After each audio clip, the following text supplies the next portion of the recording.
Okay, let's try page 3 of this production possibilities worksheet. Okay, and we're looking at this and we have two types of things we can produce. We produce automobiles or missiles. Okay, if we make no automobiles, we can make up to 30 missiles. If we make 8 automobiles, we make 0 missiles, right? These are kind of our endpoints. So this would be, right, this would be our 0, 8, and this would be our, right, our 0, 30. But right now we're not even using production possibilities curve, we're just doing this. If the economy is at point C, right, this is where we are.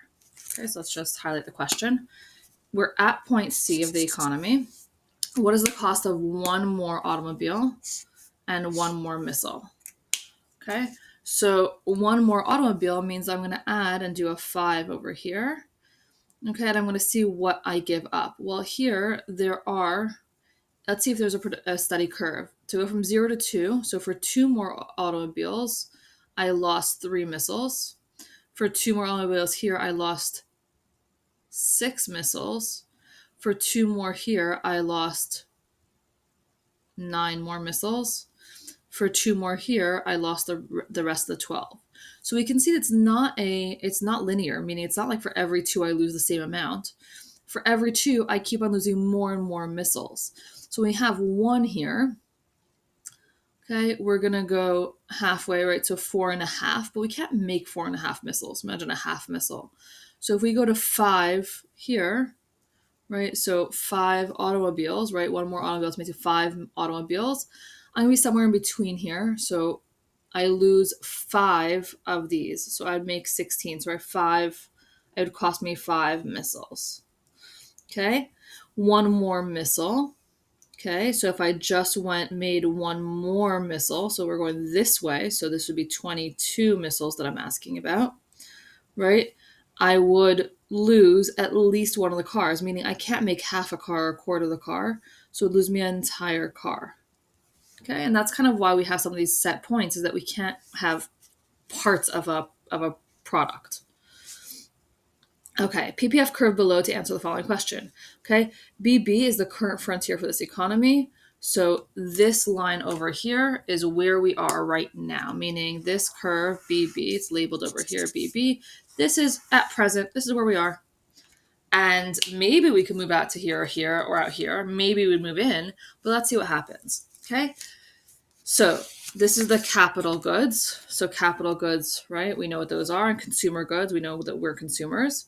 And we're going to balance between being capital at capital goods, B, versus at consumer goods, B prime. Okay, and this is the curve BB prime because it connects B and B prime. Suppose massive new sources of oil and coal are found, okay? And there are major technological innovations. So we have more sources of raw material, okay? And we have new technology. Which curve in the diagram would represent the new production possibility curve? Okay, so somehow we need to have better of both.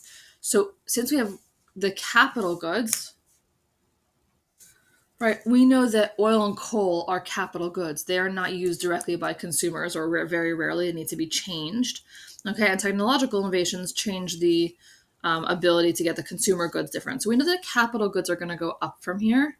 We're going to be able to produce more, and the consumer goods. So I would say C to C prime would be the answer here, simply because both things have changed. Okay, so we increase the capital goods and increase consumer goods available to be produced. Suppose that a new government comes to power and forbids the use of automated machinery. Okay, so if we forbid automated machinery, right, that means a lessening of technology. And we need to have less, right? We could make the capital goods remain the same, but we can't use them as effectively.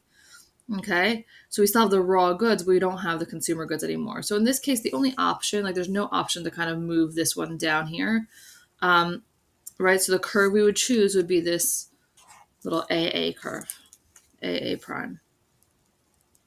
Okay, let's go to the next section. Suppose there's a major technological breakthrough, okay?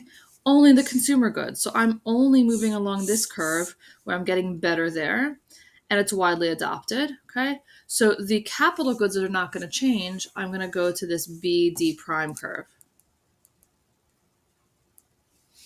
Okay, if BB prime represents a country's current production possibilities frontier, what can you say about point X? So here's point X, right? It's outside of the production possibilities. It's an aspirational, So outside of current possibilities. Okay, it is aspirational and it would needs influx of raw material and technology or skill to get there. If VB prime is the current production possibilities frontier, right, this is still back to the same one we started with, what can you say at point Y? So Y is inefficiency. Inefficiency simply means I'm not on the frontier. I could be producing more consumer goods, or I could be, right, keeping more of the capital goods. So either we need to increase the consumer goods made to use up the raw goods, or we could increase the capital goods and use them for other consumer goods.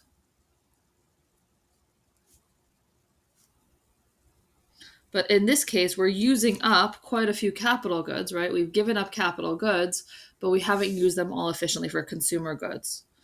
Okay, so it's inefficiency at that point inside the curve.